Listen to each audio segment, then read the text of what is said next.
I've heard your story, so I know you guys got something you can say that happened with y'all together out here. My first day at SB2. I mean, not even just that. That was one of them. I mean, definitely, yeah, that too. But I mean, us working on the South Side, you know, we definitely has some stories for sure. Like Johnny said, we had to literally, there was some people from opposing neighborhoods and weren't seeing eye to eye. You know, we had to keep it from escalating inside, and we had to try and separate the groups. And then it's to a point that we all look at each other and say, this is out of our hands. We're like at this point, like we need to get them out anyways. So I seen a trunk open and said, we'll go inside. Yeah, go and do something. Go inside. These guys started lobbing Modelo bottles up over the freaking parking lot lights and then just having them crashing down and stuff. Oh my goodness. Yeah, guys started running out into the parking lot, and it could have gotten real ugly, real out of hand, real fast. But fortunately, you know, we were able to. There's like 10 cop cars. Yeah,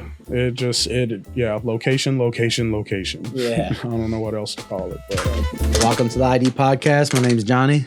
I'm Mac, and right now we got our boy Big Mike Oz from SP2. What's up, y'all? How you doing, man? Good, man. Good. So, like we've been doing, this is a podcast about nightlife security, just our, experiences, how we've been going through life, what got us in. So the first thing I want to kind of start us off with is, how long you been doing security? Oh, man. I mean, I always helped out with little events and stuff like that. Like after I turned 18, I worked a couple concerts here and there, just little stuff. But actually doing security, like in the capacity that we do, that didn't start until I was back east in Pennsylvania when I was going to school. It was one of those things they don't tell you about being on scholarship is that, during the season, everything's taken care of. But once the season's over with, man, you got to come up with them funds. Yeah. So, there's always a catch to anything that seems free, right? Yeah, man, but yeah, man, it was 9 to 2. It was me and my roommate, and we, it was $75 a night. That was it. Bro. It's college. It's college kids. But, but the spot we were at, it was called Docksiders. It's not there anymore, but it was right there on State Street in Erie. And what's it called? We were one of the most popping spots. It had an upper and lower level. It actually used to be an old hotel. But that was how I kind of got my start. And the guy who owned that, he had another spot, another property in Pennsylvania, like near the lake. And that was like a seasonal spot. You know what I mean? So it snows a lot out there. So, but he would do concerts, and he had like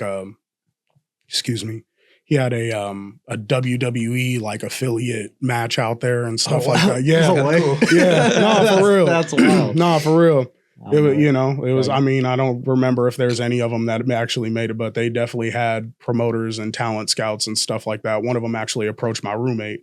Okay. And, it was cool. But, yeah, man, that was when I got my start. And then, from there, after I graduated, came back home and, met with Jimmy. We're happy to be there at the Brit one day. Shout out Jimmy. Yeah, shout out to Jimmy and her, But yeah, man, I was there, just went to use the bathroom. They asked me like, hey man, you looking for a job? How much y'all paying? Rest is history. And that's all she wrote. Yeah, for real.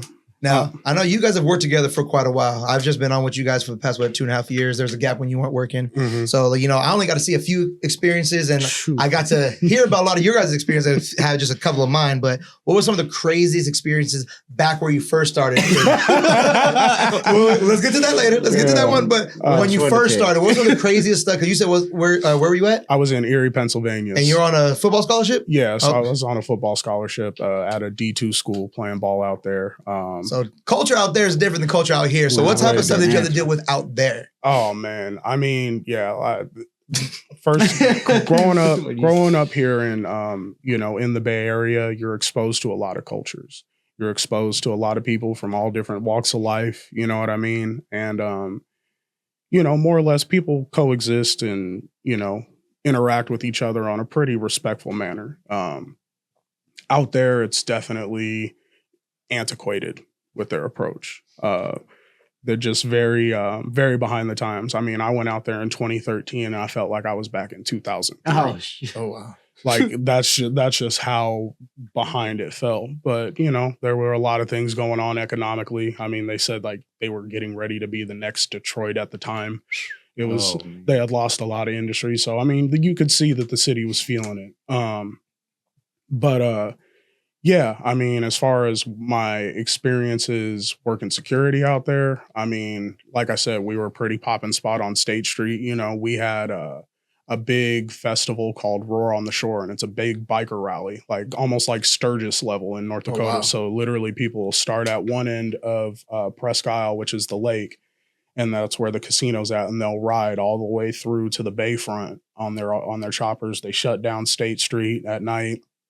I can imagine how many problems you might have had to deal with. You know, fortunately, I mean, it wasn't as bad as it could have been because our owner, he was, you know, I mean, it was still a family operation. Like his mom worked in the kitchen and did all the cooking for the restaurant and stuff like that. Oh, wow. And you know, and his dad helped out with that and, you know, helped out with the operations and the bar stuff. So, I mean, it was a real mom and pop operation, but, you know, they made sure that it was a home for us and a way for us to get money. You know what I mean? Right, so we were trying to make sure that we did what we could to make sure we could all still eat.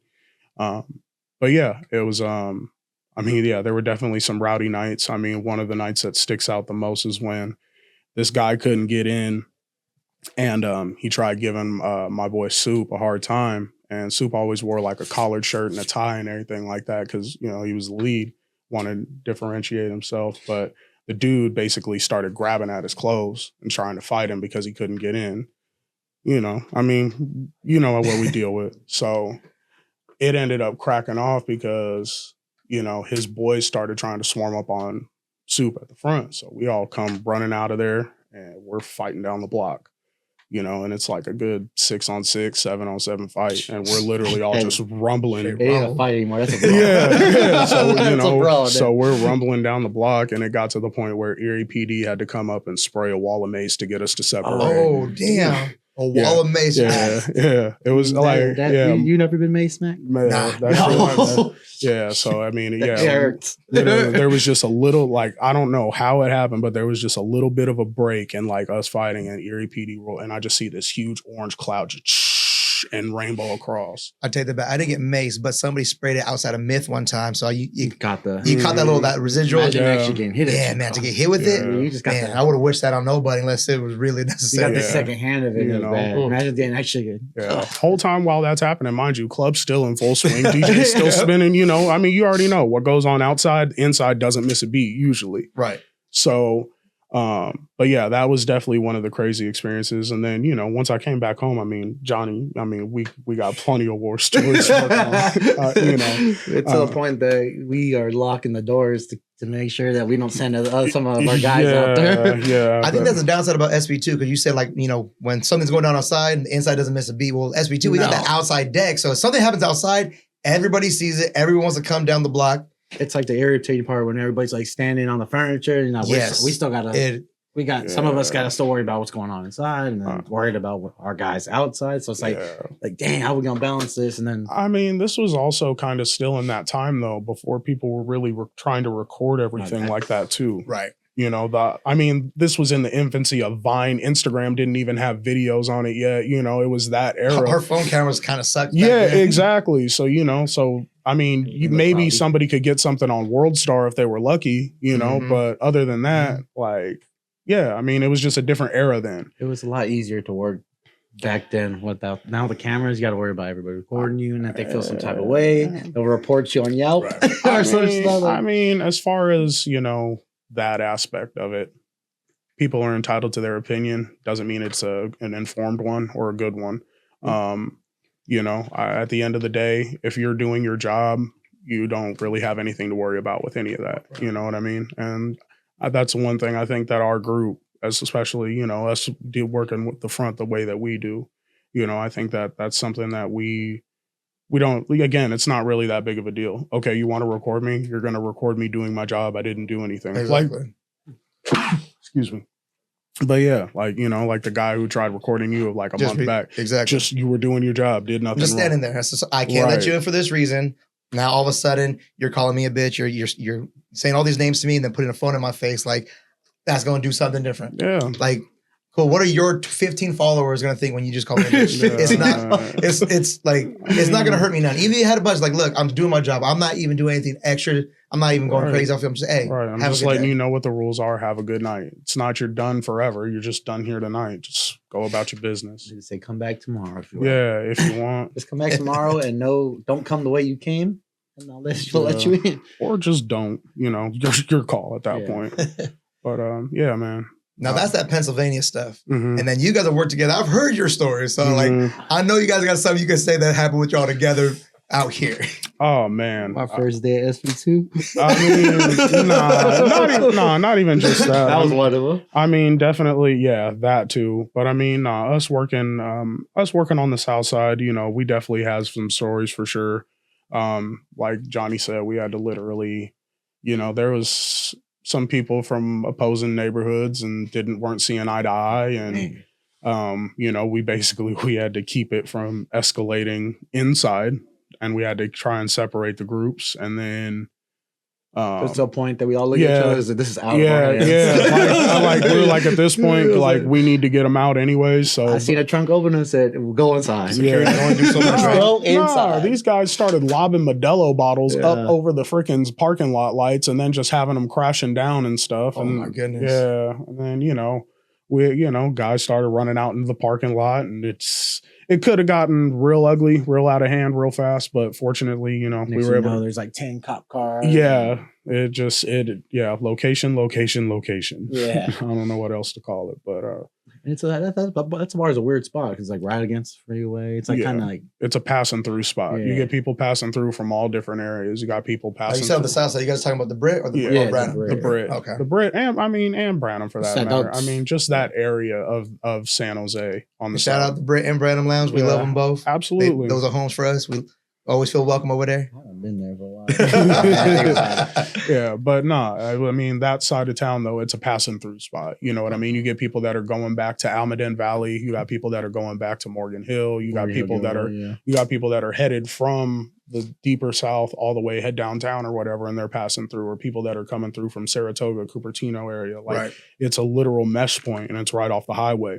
Exactly. That, and it's been there for over 30 years. You know what I mean? So it's a known spot.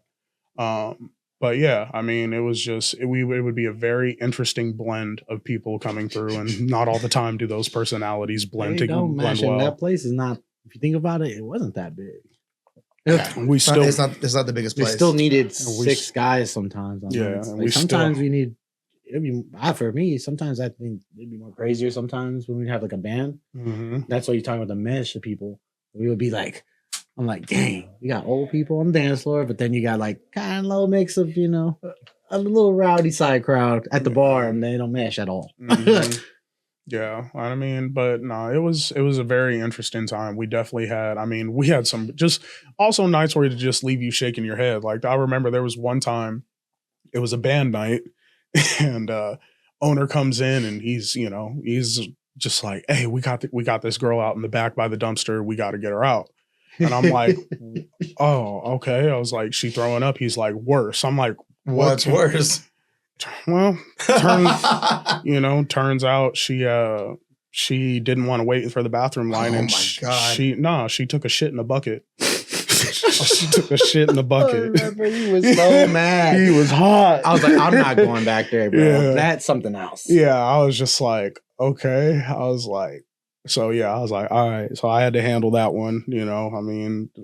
We've dealt with some crazy stuff, man. That parking lot has dealt with a lot. They had a shooting at La Vic. Yeah. And it's not La Vic downtown either. Yeah. Now I got a question for both of y'all, because I've only been working for a little while. But who's the worst, men or women? Because in my experience, I already have there's certain things, but I already have my choice for that one because of how outlandish it gets for this particular gender. But what do y'all think? Yeah. I think in a general sense, once somebody is intoxicated and you're having to kick them out or tell them that they can't do something, this, that, and the third, the demographic who usually gives me a harder time tends to be women. Mm-hmm. I agree. It's I totally agree. We might have more issues with men here and there, but it's more simple when it comes to the ladies that get a little too out there. I've seen that they just take it way too far, or they decide to do something that's just a little beyond taking up a level, which sucks. Post-pandemic, when I was working up the door with Frank, man, what's it called? We kicked this girl out and told her that she couldn't come in because she was too drunk. And she got so mad, and I told her, like, miss, I need you to wait over there. And I didn't touch her, didn't do anything, didn't get loud with her. I was like, miss, I need you to stay over there. And she reached out and she hit my arm and came down, hit my arm across like as hard as she could. And I'm just, okay. Like, so you just think you have free reign to do that with no consequences or repercussions. I've had drinks get thrown at me. Yeah. Drinks. I had a girl throw her shoe at me. I had a chick punch me in the back after I kicked her out. I've been scratched my gouged my eyes almost. Yeah. We had one night here at SB2. Speaking of Jimmy, he was in the front, and Jimmy was actually doing a good job. That he was being a good employee. He was being a good security guard that day. But we had these two drunk ladies inside, just one acting fool, just doing the most stupidest stuff. They actually went inside. I caught them in the kitchen. And you got the chef shirt and try to steal a plate or something else too. Yeah, and they try to walk out with it. They try to walk out with a pants. So when we kicked them out, they're talking all this smack, acting like it wasn't a big deal. We threatened to call the cops. They called the cops. Well, she starts talking a lot of smack.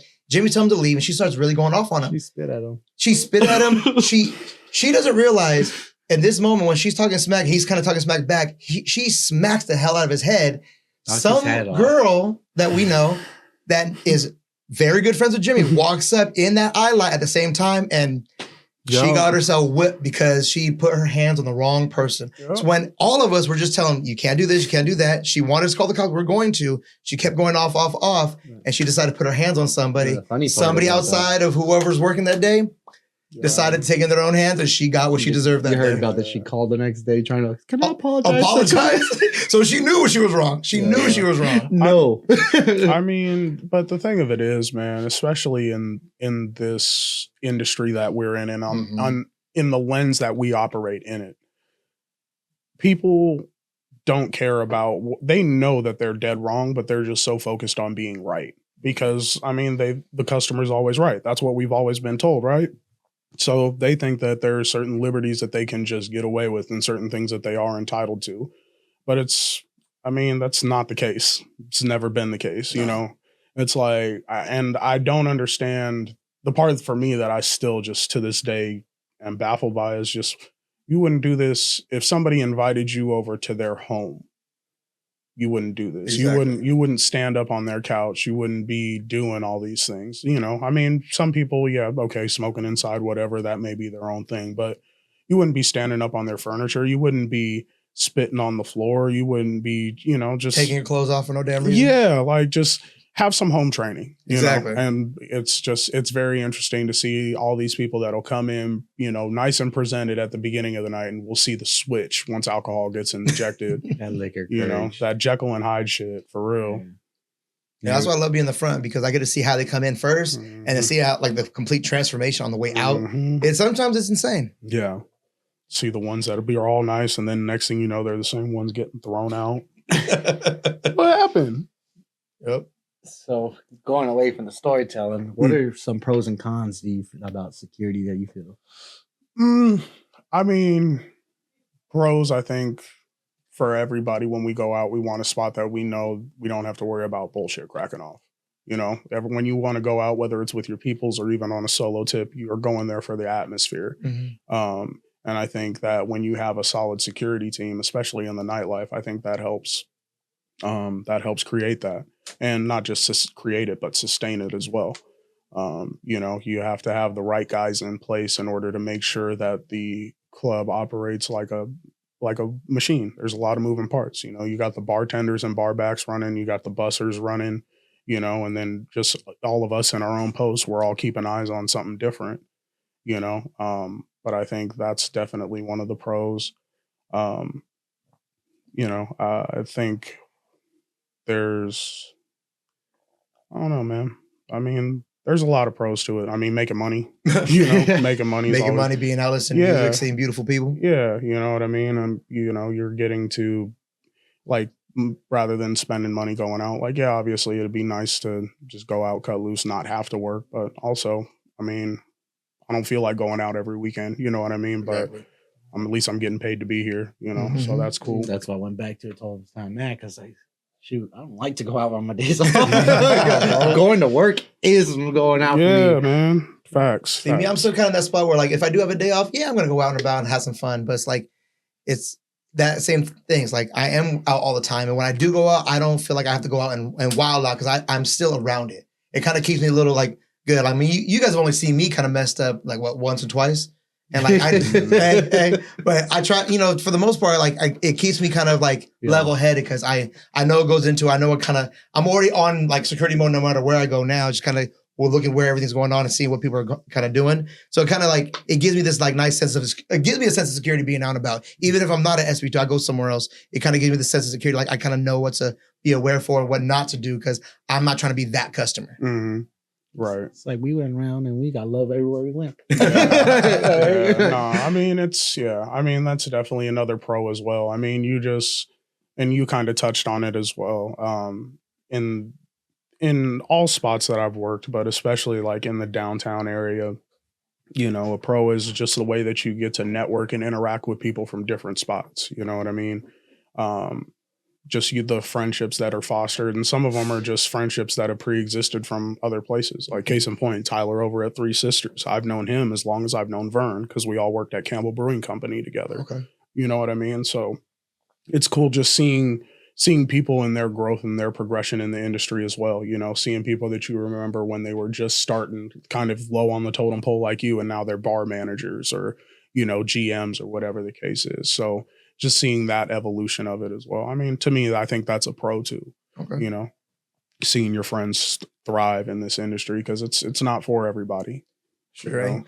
And you know, and every place isn't for everybody. Correct. Yeah, correct. Definitely, you know, had a few conversations with some people where like they work in security nightlife for years, but they go to a particular place, it's just not a fit. So it really just kind of depends on who you are and where you're at, and even just the group that you have at the time. Because it can constantly change. You guys tell me all the time how much has changed since when y'all first started working here to the time I came in. Yeah. Like it was kind of wild. Right before I got there, I kind of missed like a little wave of just chaos right before I got there. Yeah. So I'm kind of lucky for that. But also I don't got the cool stories y'all do. No, it's all good. I mean, at the end of the sometimes they're not cool stories. Yeah, straight up. I mean, my zombie story, I'll say that one for another day, but that zombie one was a doozy. Yeah, I mean, I'll just like when, you know, I mean, I can definitely speak to, you know, some of the negatives as well. You know, I mean, working security, people look at you like you're the buzzkill. You know what I mean? Like if you're coming up and you're telling somebody, hey, I just need you to not do this. Oh, you're being a hater. No, I'm not being a hater. Like you think I want to come up and have this conversation right now? I don't. But if I don't have it, then I'm going to hear about it. Mm-hmm. So I'm just letting you know you can't do this right here. If you go 50 steps that way, do it all you want. But you can't do it in here. Exactly. You know, but they look at you like the buzzkill, or they look at you like, I got your asshole for. Yeah. Oh yeah. You're instantly an asshole. I mean, it's some people, they operate in the lens of, you know, security. We're just a bunch of meatheads. You know, we're just muscle. We have no brains. We don't have feelings. Like we're a punching bag. Yeah. You know, like the amount of, you know, verbal attacks that people will give me, people, you know, quick to call me ugly, stupid, fat, whatever. That's fine. Cool. Great. Does that make you feel better? You're still getting kicked out, you know, and you're personally attacking me because you were wrong. Exactly. That's it, you know, and then the other people who just think like, yeah, I mean, expounding on we're nothing, you know, if situations really escalate, like when that one guy pulled a gun, no, you know what I mean? Like when you getting a weapon pointed at you and just because somebody was wrong, they were dead wrong in what they did.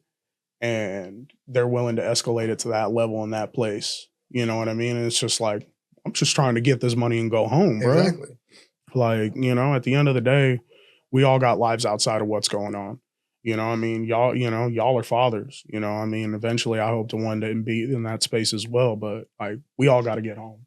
You know, and the fact that there are some people who think so little of us just because it says security on the front and backs of our shirt, like, that's not fun, man. It's really not, but you know, you try not to think about it, but it's always there. You know, all it takes is one person who feels that they were disrespected in just the wrong way. And, you know, a situation can escalate. Yeah. The thing is, it could you be that person because you could be as respectful as you possibly can be. Because I try to do that as much as I can. And even still, people still call me a hater to say this, that, or I'm being an asshole because don't let somebody in. I keep telling people it's never my call. There are certain things that I just can't let go. I'm sorry. It's super egregious. The shoes or the clothing, whatever you're wearing, or certain, I can't let it happen. And I'm trying to be nice. I use respectful words, and they still want to get all upset with me. And then you hear stories from like not places that we don't work at, but you hear stories that happen to other people. Yeah. Like other guards, like people film that, and they actually take somebody's life for a fake ID or something so simple. Yeah. But it affects you when you hear that, because you got to put it in your mind, in your head, like, dang. I was just reminded of Ryan that worked downtown. Remember Ryan, tall white boy, the one that got that he worked at he worked at everywhere, like at Thres and San Jose Bar and Grill. He's the one that got stabbed. Oh, Frank. Frank? His name was Frank. Yeah. Oh, okay, that's right. I'm sorry. His name was Frank. Yeah, that's all I'm talking about, fake ID. Yeah, because I just remember seeing him all the time, because somebody that I actually work with now somewhere at my main job, they actually were friends with him. So they kind of brought it up. So that's what to my mind, just like, dude, like, I just remember how like amazing he was. He was nice to everybody. He was really that nice security guard that like treated everybody well. Like we wanted to go just because of him sometimes, because he would greet us, he would be nice to us, he'd always treat us right type of situation. You go to other places, they're always looking you up and down with some chip on your shoulder, like because some security guards are like that. Some security guards do have that, like, kind of give us that reputation of a hard ass or a dick. Yeah. Not everybody, but sometimes they do. But he was never that way, so it was made us kind of feel comfortable going over there in those areas, because he was such a nice guy, and then he still got a really bad hand dealt to him, and now he's no longer with us. Yeah, man. That's very calm. Yeah. That's one of the biggest cons. I mean, man, I've had people try to stab me with a corkscrew. I've had people pull blades. Butter knives. Yeah, butter knives. Like I've even seen a customer you hit the plate. Yeah. Facts. Anything can get used to get against you. Yeah, chair, table, stool, like you name it. Especially when people want to talk about no damn stools. It turns into an ECW match, man, in the blink of an eye, bro. It's trash. Where's New Jack at? Yeah, facts. Facts. And I mean, people just kind of realize like how crazy South everything can turn for the simplest and smallest of things. It's like, dude, that's the reason why we have rules in place. That's why some places want to have rules in place. That's why you avoid certain clubs, certain bars, and stuff, because you know how crazy they get, because they don't got the same rules everybody else does. All right. So it's like, I know what bar you're talking about. I'm not gonna say because I still love that place too. I like going there. I go there every now and then. Still, too. I know what bar you're talking about. I mean, at the end of the day, man, there's always a calculated risk when you put your feet on the ground in the morning, but life's already complicated enough as it is. Just go out, have a good time, go home. That's all we really want everybody to do. Honestly, we're more of just like, it's a glorified daycare and babysitting. It's adult daycare. That's really all it is. It's straight up. It's a great way of thinking about it. It is. We're just like, keep an eye on y'all while y'all have fun. It's what it is. Like, hey, I want to have fun too, but for me to have a good time, you guys gotta act right. You guys they have to have a good time too. Exactly. If you see security smiling, that's a good thing, because that means everything's going as it should. Everybody's having a good time. You see us and like just in our pose, just nodding our heads, smiling. Yeah. If you see me smiling, then it's a good night. I'll just catch me and Bob doing the electric slide behind the rope. Then all right, it's a good night. Having a good time. Man. Heck yeah. But man. At the same time, customers, you hearing this? People come. Just come and have a good time with us. We want to have a good time with you. And we'll work with you. We'll try to work with you as much as possible. Sometimes we'll give you some leeway here and there. Just be cool. Don't get entitled. Don't act like, you're above everybody else. I don't care how much money you got, what you're wearing or who you are, where you came from. Just be cool. If we say we can't do certain things and you're just cool with us, we'll try to work with you as much as we possibly can. If we can't, I'm sorry. We'll give you recommendations where else to go. I think that's why people come in and they expect us, like, we demand respect. No, I give everybody respect when they respect me the same way. I give the same energy that you give me. Yeah. If you keep being a negative and you're just being just a jerk for no reason, and why can't I? Why can't I? I was like, man, well, you should have thought about getting a face tattoo, bro. Just say, I can't do nothing for you. And not just that, because you're acting like a pouty child because I'm telling you no. Exactly. That's why. You think I want to let you in because you're having a temper tantrum now, and that we're going to give you alcohol, and that's going to get better if we have to tell you something else? Come on now. Exactly. Come on. So if you had to give anybody that's trying to get into nightlife security advice, what kind of advice do you give before they step into the business? First thing I would just say is just really take the time to make sure it's the right fit for you. You're not you're not a customer anymore. You're not going in with the same mindset anymore. And, you know, not even just that, be yourself. You know, don't feel like you have to change to be around where you're at. Like, be yourself. As long as you're coming in to do your job and you're doing your job well, the rest will take care of it. So, you know, I think those are probably my two biggest things. Just be patient and understanding. You know, I mean, everybody's going through something. You know what I mean? Some people use going out as a way to cope or escape, whatever the case is. But with that being said, you know, you can be understanding and patient, but don't be a doormat. Exactly. You have to find that balance. Yeah, I would say those are probably my big ones. Okay. Now, how would you compare how you are as a security guard now versus then? Like, what growth when you first started, you know, all the way back in Pennsylvania till now, like when do you start seeing that shift? I think I started seeing the shift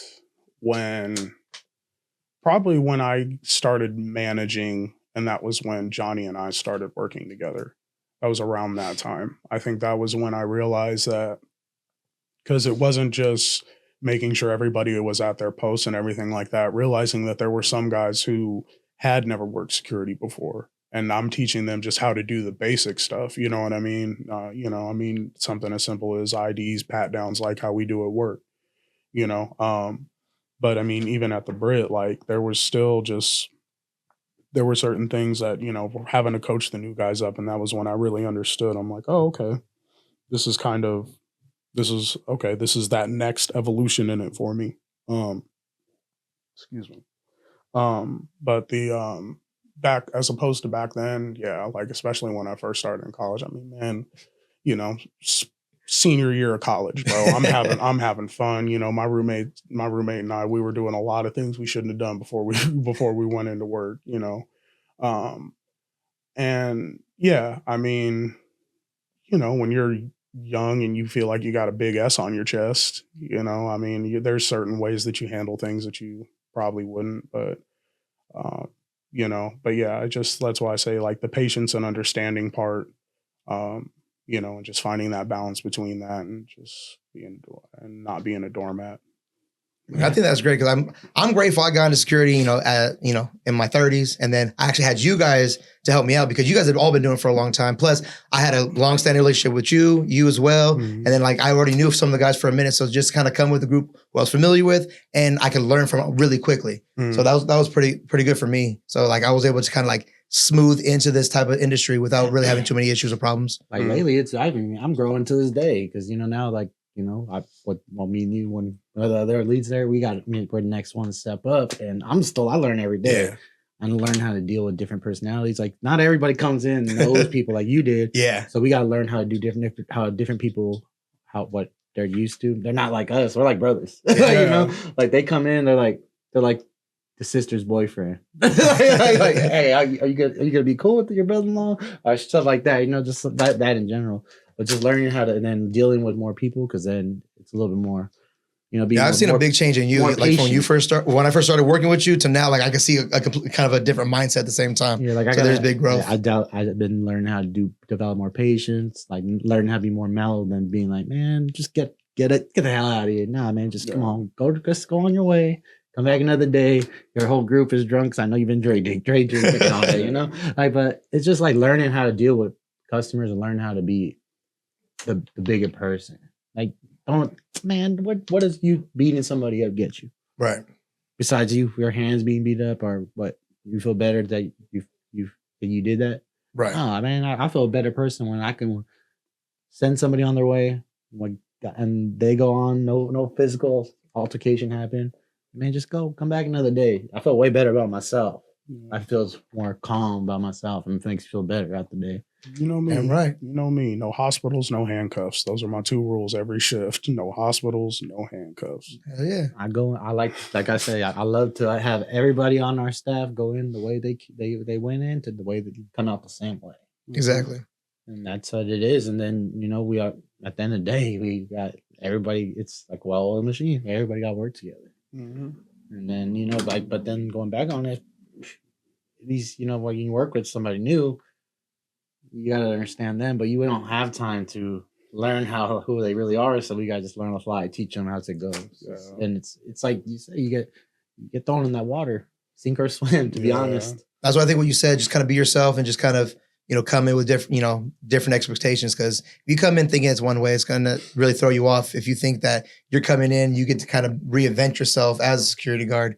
You're gonna be more of a problem than you are going to be someone that's there to protect and kind of keep everything flowing. Well, yeah, I mean, it's like that clip I sent to our group message the other day, like old boy, like pressing that skinny guy with the glasses. Oh, yeah. Like, if you're coming in to do that type of stuff, like, you're a clown, bro. Like, go watch Roadhouse, have whatever time you're going to have, but you honestly probably shouldn't be in that position. Go be a security guard on the VR. He's out there now. You be a security guard on the VR. Don't do that then, bro. Yeah, definitely do the simulator stuff because, again, man, you're doing that to the people that you know that you can punk on. But when it's somebody who's willing to push back, then what? You're not prepared for that. Exactly. And again, you've now, because of your demeanor and the way that you've approached things, you've created a whole situation that was preventable.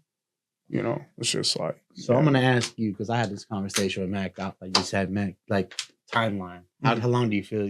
What you have, like an exit plan, or do you just going with the flow? Man, I mean, as of right now, I mean, I'm just definitely going with the flow. I mean, I got certain irons in the fire that I'm working towards. So, security, it's definitely filling that buffer as far as the revenue stream and creating a form of stability.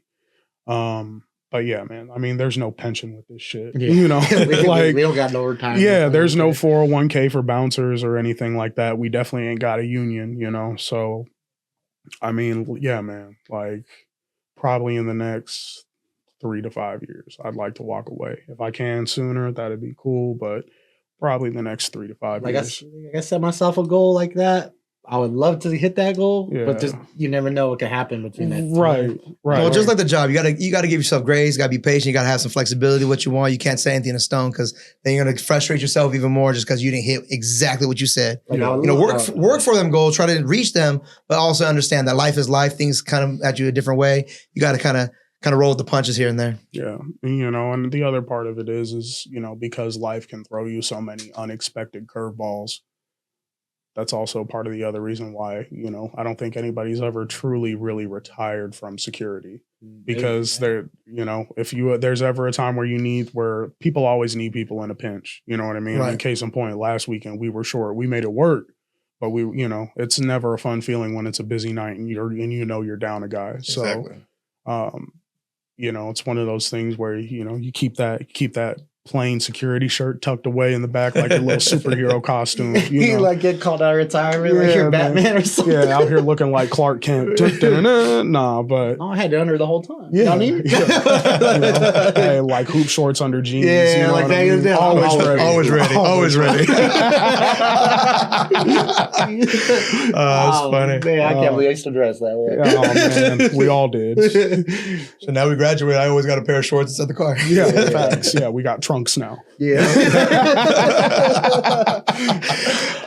Man. Give me 5 minutes. Yep. I got a brand new Spalding. Look at that. Now we get older. I got to wear knee brace now. So I got to keep that in the car too. Do all your calisthenics. But yeah, man, like I said, hopefully in a perfect world, 3 to 5 years. You know what I mean? Especially, I want to start a family here in the next few years as well. So, and there's a lot of generational stuff that I got to fix, you know what I mean, with that chapter. So, I want to be able to be the best possible dad I can be. Definitely don't want to be working security when your child's allowed to come to your spot. Nah. Yeah. But yeah, so, yeah. Yeah, just... Well, right on, man. Well, I appreciate you for doing this podcast with us, man. Absolutely. You gave us a lot of good, insight on what you've been through, kind of to expect when you do kind of come out. So you got anything else to say, Johnny? Nah, man, but you're one of the ones that always came from my mind first because I know you would give great insight to everybody out there. And And in case y'all didn't know, this is like one of our great philosophers here in the South Bay. For real, if you ever need some great, amazing advice and you have the opportunity, this man really will give you some good, solid advice. He has a great way of thinking, good perspective. Yeah. So this is really like one of our big Zen homies right here. We love you to death, Big Mike. I appreciate it. I love y'all too, man. Y'all my brothers, you know what I mean? Thank you for having me on here. I definitely appreciate it. And yeah, man, we'll definitely do it again soon. Right on, man. Hell yeah. Well, thank y'all for listening to the ID Please podcast. Please like and subscribe and share with your friends, y'all. Yeah, thank y'all. See y'all next time. Yeah.